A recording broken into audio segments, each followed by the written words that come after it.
Commander Vex Talon stood on the observation deck, his four eyes blinking in sequence as he watched the public execution. His scaled skin rippled with satisfaction while the primitive humans dangled from the anti-gravity gallows. The sight amused him greatly. Look at them swing. So undignified, he chortled, nudging Sub-Commander Zara beside him. Did they really think their pitiful military could stand against the might of the Draconid Imperium? Zara flicked her tail in agreement, her mandibles clicking with amusement. Humans. Always so confident until the moment of truth arrives.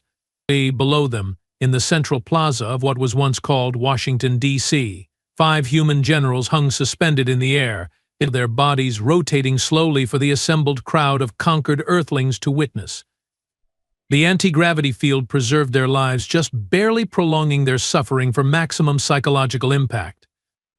General Williams is turning a fascinating shade of purple, observed Science Officer Krell, who was taking detailed biological readings. These humans have such expressive circulatory systems. Quite entertaining. Vex Talon grunted in agreement. How long until brain death? At current oxygen deprivation rates, approximately 20 more minutes, Krell replied, consulting his datapad. Though General Martinez appears to be fading faster. Poor cardiovascular health, perhaps. Hey! The crowd of humans below remained silent, thousands of them forced to watch at gunpoint by Draconid soldiers. Their collective horror was palpable even from this height, exactly as Vex Talon had intended. Record everything, he ordered. Broadcast it to every human settlement across this miserable rock. Let them all see what happens to those who resist. With pleasure, Commander Zara purred, her claws tapping the communication controls. The invasion of Earth had been laughably easy.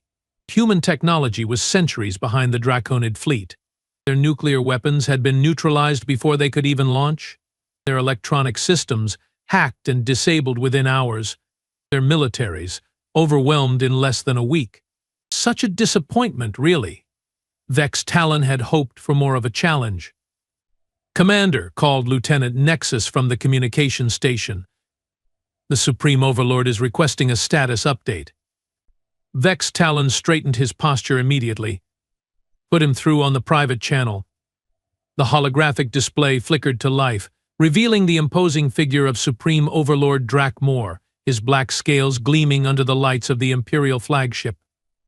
Commander Vex Talon, the Overlord's voice rumbled. I trust the execution is proceeding according to plan? Yes, my Overlord.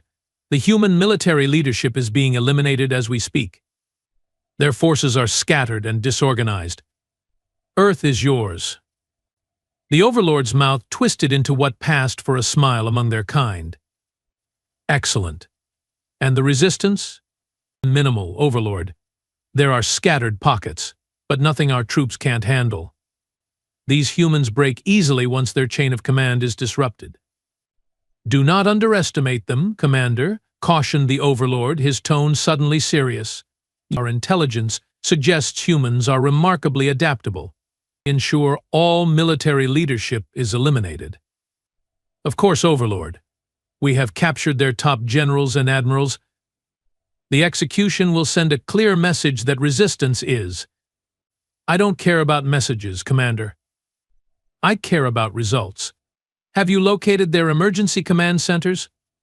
What about their submarine fleet? Vex Talon shifted uncomfortably.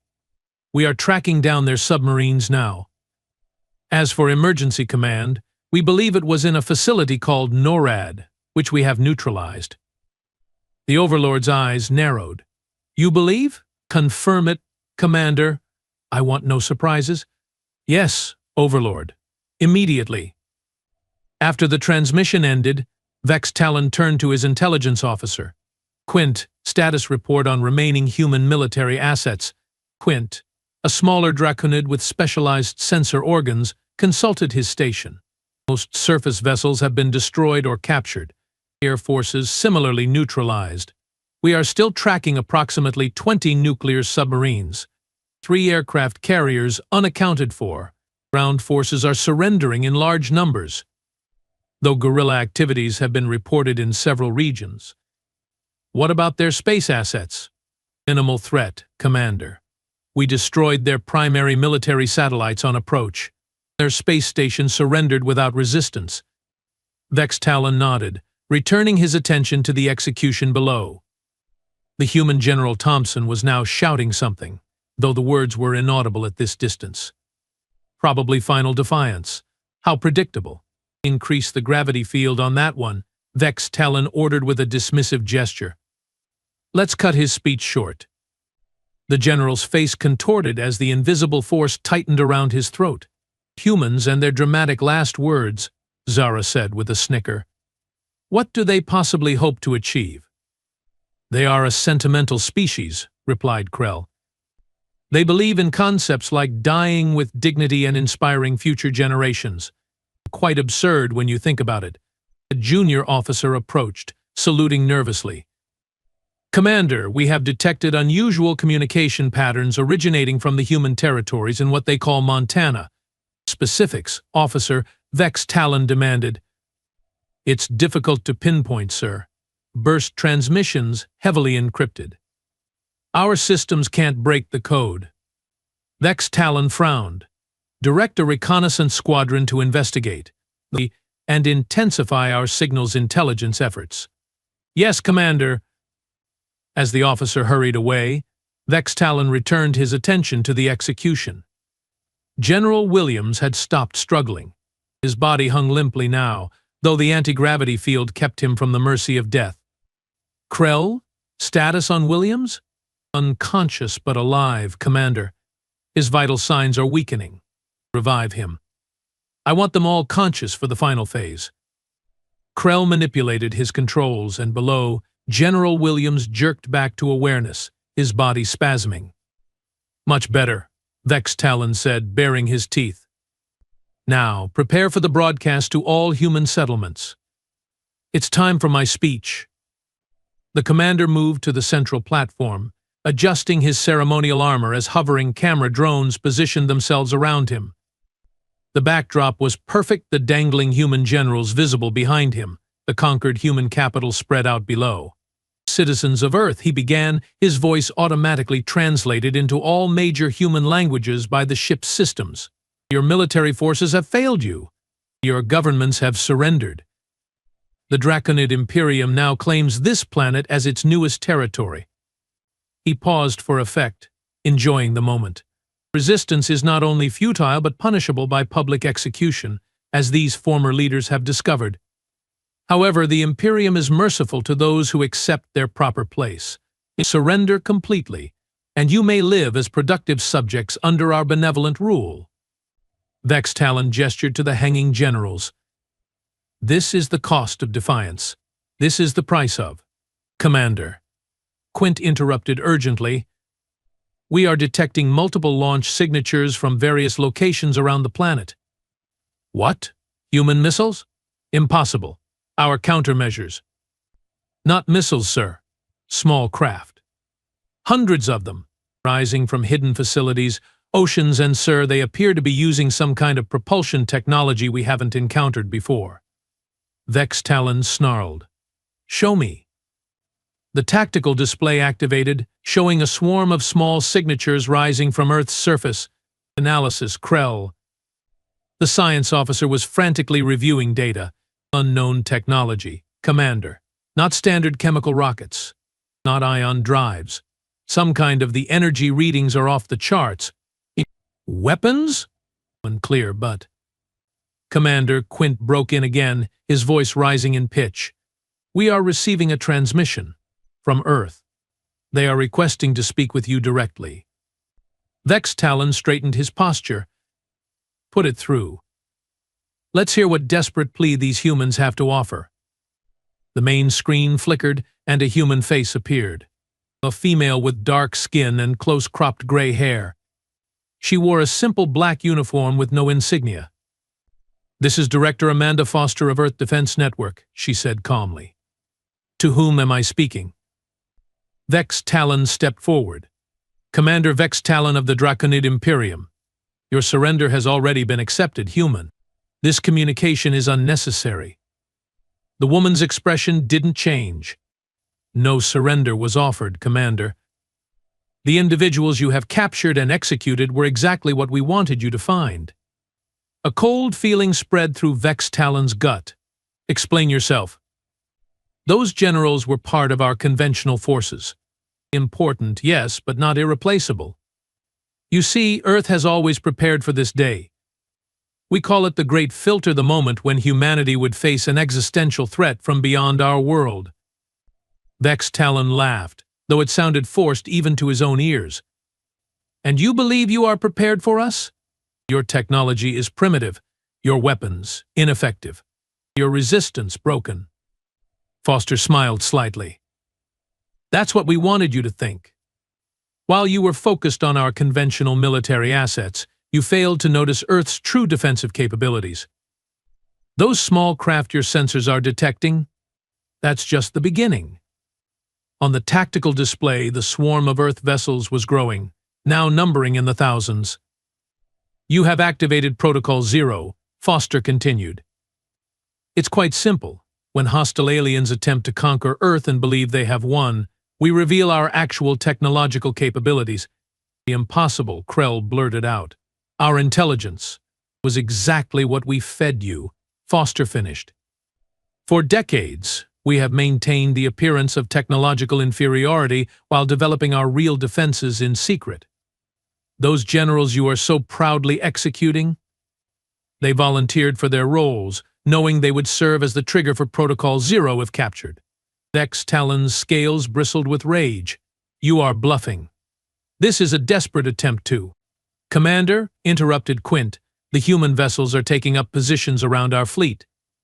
They are surrounding us. Destroy them. Vex Talon ordered. Sir, our weapons systems they are not responding. Something is interfering with. A blinding light flashed outside the viewport, followed by another, then dozens more. On the tactical display, Draconid ships began disappearing from the grid.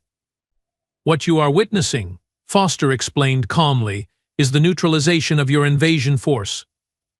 We could destroy your ships, but we prefer to disable and capture them. Less messy that way. Vex Talon stared in disbelief as another explosion lit up the sky. This is impossible. How could you hide such technology? Compartmentalization. Misdirection. Patience. Humans are quite good at keeping secrets when properly motivated. And the threat of extinction is very motivating. The ship suddenly lurched, sending officers stumbling across the command deck. We have lost engine control, reported a panicked technician. Something's overriding our systems. Commander Zara hissed. We should activate the self-destruct sequence before they capture. That won't work either, Foster interjected. We have already isolated those systems. Your ship is now under our control. Vex Talon's mind raced. This couldn't be happening. Humans were primitive, weak. Their technology was generations behind the Imperium's. It had to be a trick. You find this hard to believe? Foster noted, reading his expression. That's understandable. Your species judges others by their apparent technological level. We counted on that arrogance. Another explosion rocked the ship. That was your primary weapons array being disabled, Foster explained. Don't worry, your life support systems will remain functional. Vex Talon snarled. The Overlord will send reinforcements. This planet will burn for your deception. No reinforcements are coming, Commander. The quantum entanglement network you use for faster-than-light communication. We have been monitoring and interfering with it since your ships entered our solar system. Your Overlord believes everything is proceeding according to plan. As if to punctuate her statement, the ship's artificial gravity fluctuated, momentarily lifting everyone a few inches off the deck before dropping them unceremoniously. Sorry about that, Foster said, not sounding sorry at all. Still calibrating our control systems to your technology. Down below, on the anti-gravity gallows, something was happening. The generals' bodies were dissolving? No, not dissolving, transforming. Their human features melted away, revealing something else entirely. Holograms, Foster explained. With some sophisticated drone technology. Quite convincing, weren't they? The real generals are safely coordinating our counteroffensive. Vex Talon's world was collapsing around him. Why? He managed to ask. Why maintain this deception? Why not simply defend yourselves openly? Foster's expression hardened. Because we needed to identify all your forces, learn your tactics, understand your technology, and most importantly, we needed you to reveal your true intentions. Would you have come in peace if you believed we could match your power? Or would you have simply brought more ships, more weapons? She leaned closer to the camera. Now we know exactly what kind of species we are dealing with, and we will respond accordingly. The ship shuddered again, more violently this time. That concludes our demonstration, Commander, Foster said. Your vessel is now being guided to a secure facility. You and your crew will be treated humanely, studied, and eventually given options for your future. Those options will not include returning to your Imperium. This is not possible, Vex Talon whispered. And yet, here we are, Foster replied. You laughed while hanging our generals. Now it's our turn to reveal the punchline. The screen went dark, leaving Vex Talon staring at his own reflection, a commander who had just realized he'd fallen into the most elaborate trap in Draconid military history. Outside the viewport, Earth's secret fleet surrounded them, their mysterious drives glowing with impossible energy. And somewhere below, humans were surely laughing at how easily they had turned the tables. Protocol Zero had been activated, and the real war, the one the Draconid Imperium never saw coming, was just beginning. 3 days in human captivity had taught Commander Vex Talon more about humiliation than his entire 87 cycles of life.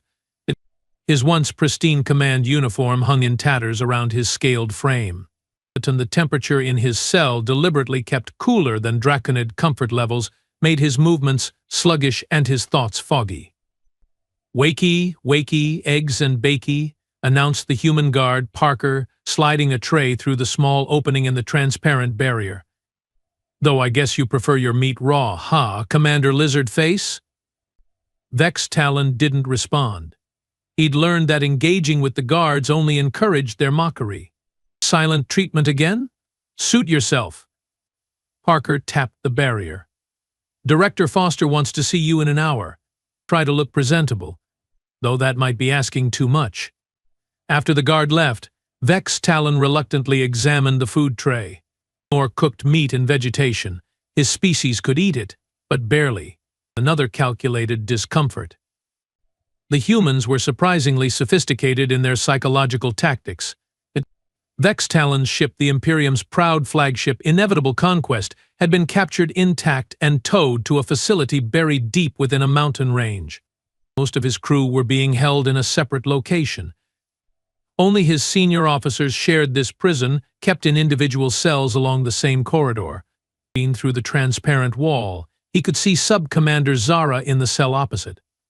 She sat motionless, staring at the floor, her once vibrant scales now dull.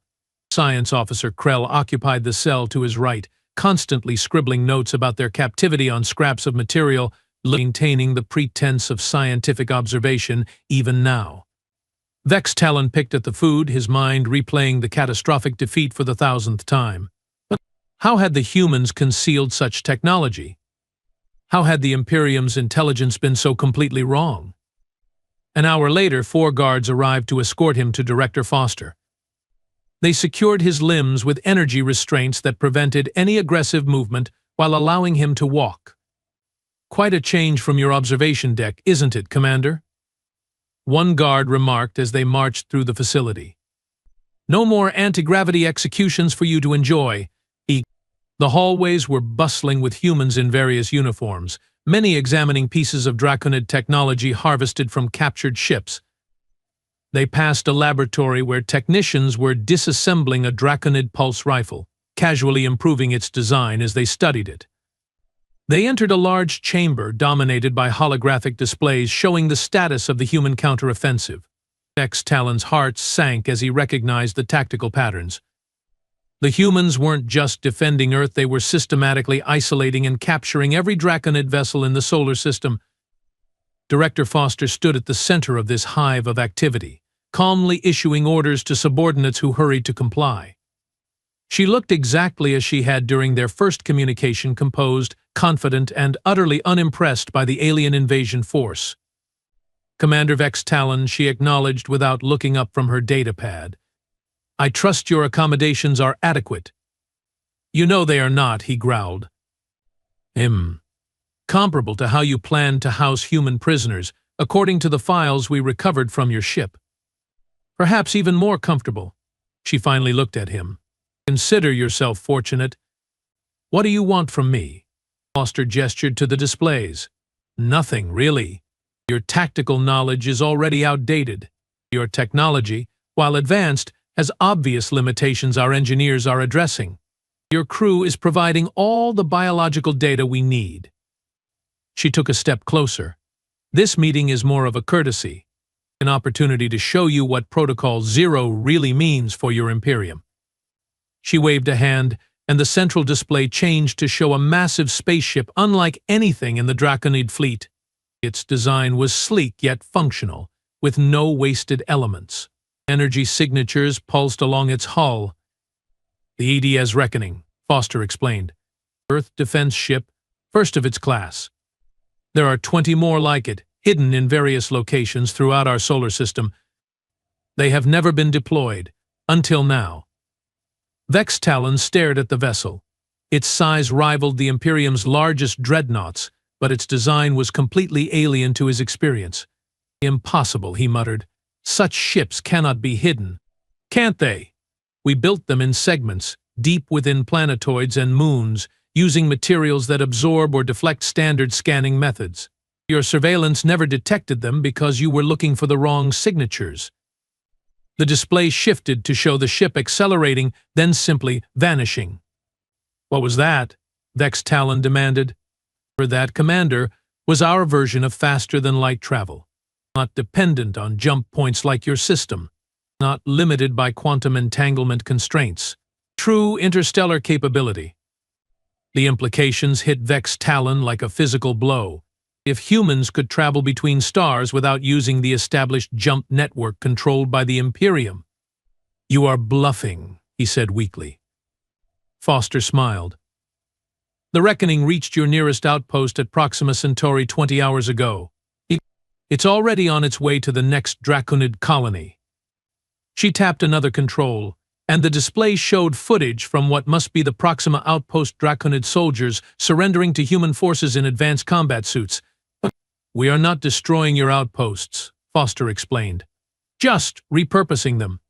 Gathering intelligence. Inserting our agents into your network. The Overlord will.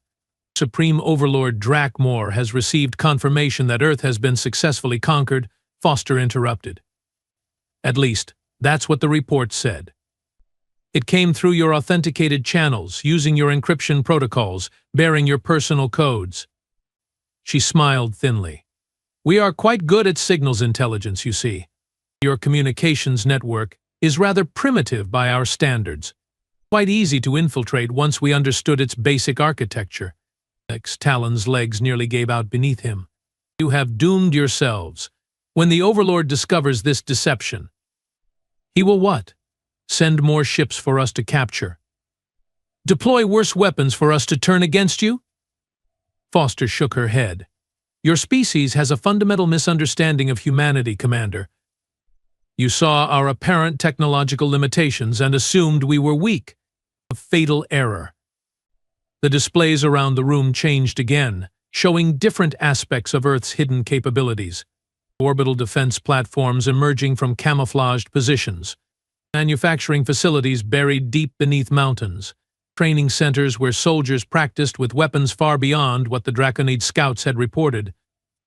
For centuries, we have maintained a facade, a technological Potemkin village designed specifically to lure threats like you into a trap, Foster continued. Our public technology advanced at a carefully controlled pace, while our actual capabilities developed in secret. But why? Vex Talon asked. Why the deception? Foster considered him for a moment. 2 reasons. First, we needed to identify which alien species we could trust.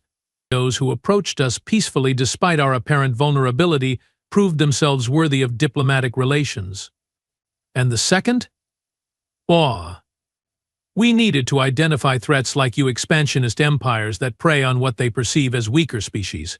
Her expression hardened. You provided a perfect test case for Protocol Zero. She gestured, and the displays shifted again, now showing multiple Earth vessels approaching what Vex Talon recognized with horror as the Imperium's capital world. That's impossible, he whispered. The distance, the defenses. Your home system defenses are formidable, Foster acknowledged. But they are designed to repel enemies using technology you understand. We don't play by those rules. She walked toward another display, motioning for Vex Talon to follow. It showed a three-dimensional map of known space, with Draconid territories highlighted. Your empire spans 46 star systems with colonies or outposts in 27 others. Impressive by the standards of most species you have encountered. Foster tapped the display. We have already infiltrated 12 of those systems. Within a month, we will have access to them all. You plan to conquer us, Vex Talon stated flatly. Foster laughed a sound that chilled his blood. Conquer? No. That's your way, not ours. We have a different approach. The display changed again, showing humans working alongside members of various alien species some Vex Talon recognized as races subjugated by the Imperium generations ago. Liberation, Foster explained. We are offering the species you have conquered something they have never had from you, a choice. Freedom, alliance, or continued association with a reformed Draconid governance structure. Vex Talon snorted. They will choose revenge. They will slaughter Draconids by the millions. Some might want to. Which is why we are overseeing the transition. Foster's voice became steel. Make no mistake, Commander, we are not naive idealists. Any violence against former oppressors will be prevented. But the era of Draconid dominance is over. She turned to face him directly. Which brings us to your role in all this. My role. Vex Talon blinked in confusion. I'm your prisoner. For now. But you have options. Foster nodded to an aide, who handed her a data pad. Option 1. Remain in custody for the duration of this conflict, after which you will be relocated to a Draconid reservation world. A reservation? Like animals?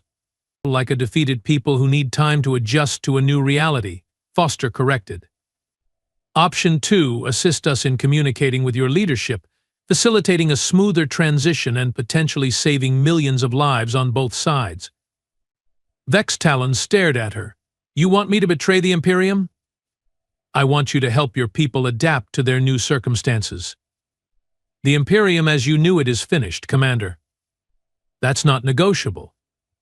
But what replaces it, that's still being determined. She gestured to the screens showing Earth ships throughout Draconid space. This isn't a negotiation, Commander. It's a courtesy. The decisions will be made with or without your input.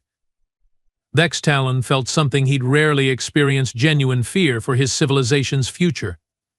And if I refuse both options, then you will watch from your cell as everything you have known is dismantled. Foster's expression softened slightly. It doesn't have to be that way. Your expertise could ease this transition, prevent unnecessary suffering. But before Vex Talon could respond, alarms blared throughout the facility. Foster turned to a communications officer. Report. Director, we have intercepted a Draconid battle group entering the solar system. 5 dreadnoughts, multiple support vessels. Foster seemed unconcerned. Identification? Imperial Guard Fleet, Ma-Am. Overlord Drakmore's personal escort. Vex Talon felt a surge of hope. The Overlord comes himself. Now you will understand the true might of the Imperium. Foster turned to him with something like pity in her eyes. No, Commander. Now your Overlord will understand the full scope of Protocol Zero. She issued rapid commands, and the tactical displays shifted to show Earth's defensive positions. Hidden weapon platforms activated throughout the system. The mysterious fleet of advanced ships moved into interception formation. Launch operation checkmate, Foster ordered calmly. On the displays, something extraordinary happened. Space itself seemed to ripple around the incoming Draconid fleet. Their ships suddenly slowed, as if caught in invisible amber.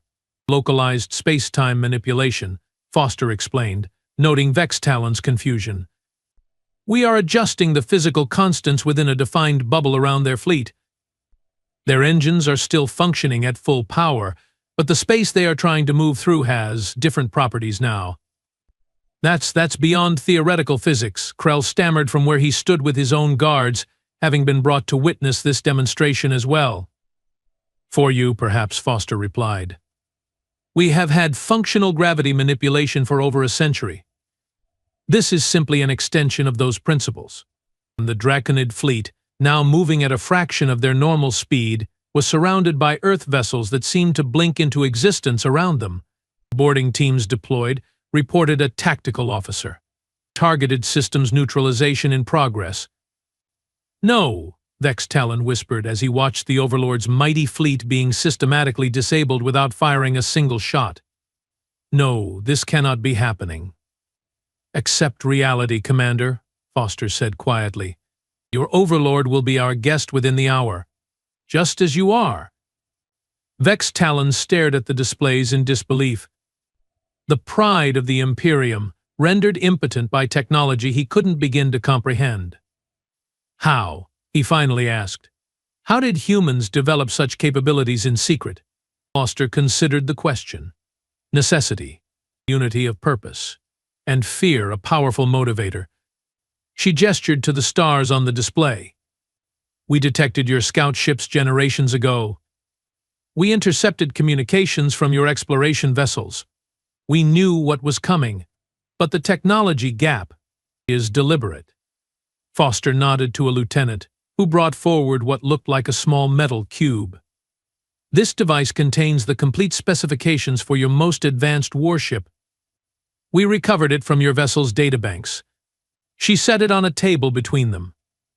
Our engineers have already identified 147 critical improvements that could be made using materials and techniques available to your civilization. Your technology isn't inferior because you lack capacity, Commander. It's inferior because your society prioritizes conquest over innovation. The cube projected a holographic schematic of an improved Draconid vessel. The design was elegant, efficient, and clearly superior to anything in the Imperial fleet. Your civilization has stagnated, Foster continued. You conquered others and adapted their technologies, but you stopped pushing boundaries centuries ago. Humans never stop pushing. The alarm silenced as reports confirmed the complete capture of the Overlord's fleet. Foster turned back to Vex Talon. So, Commander, your options remain open, but the timeline has accelerated. Will you help us communicate with your Overlord? Explain the new reality he faces? Vex Talon looked around at the command center, at the displays showing Earth's overwhelming technological superiority, at the faces of humans calmly dismantling an empire that had stood for thousands of years. They had laughed while hanging the generals or what they thought were generals. Empty puppets, bait in an elaborate trap. And now the trap had snapped shut not just on his expedition, but on the Imperium itself. I will speak to the Overlord, he finally said. He should understand what we are facing. Foster nodded. A wise choice. As Vex Talon was led toward the communications center where he would soon face his supreme leader, he glanced back at the tactical displays. Earth ships were appearing near every major Draconid world now, their impossible drives allowing them to bypass all the defensive networks the Imperium had spent centuries establishing. Protocol Zero wasn't just a defensive measure, he realized. It was humanity's carefully planned entrance onto the galactic stage, a revelation of power so overwhelming that resistance was indeed futile. The humans hadn't just been hiding their technology. They'd been perfecting it, testing it, ensuring that when they finally revealed themselves, no force in known space could stand against them. And they'd used the Draconid invasion as the perfect opportunity to demonstrate that power. You know, Foster said, falling into step beside him as they approached the communication room. "There's something your intelligence reports got completely wrong about humans." "What's that?" Vex Talon asked tiredly. "We are not just good at fighting. We are even better at making peace." She handed him a data pad containing terms of surrender for the Imperium. "The choice was always yours. Attack and face this outcome. Come in peace, and we would have shared our knowledge freely." She smiled not unkindly. "Remember that when you speak to your overlord. The path forward matters more than the mistakes behind us." As Vex Talon prepared to face Drakmor and explain humanity's Protocol Zero, he finally understood the humans' greatest weapon. Not their hidden fleets, or their space-time manipulation, or their advanced propulsion. Their greatest weapon was patience, the willingness to appear weak while building strength, to absorb the first blow while preparing a devastating counterstrike, was to let enemies believe they had won until the perfect moment to reveal the truth. The Draconids had laughed while hanging the generals. Now humanity would restructure the galaxy while the Imperium watched in disbelief. And somewhere in the vast bureaucracy of the Imperium, Vex Talon was certain there was a file warning about underestimating primitive species of file no one had bothered to read. That, perhaps, was the greatest irony of all.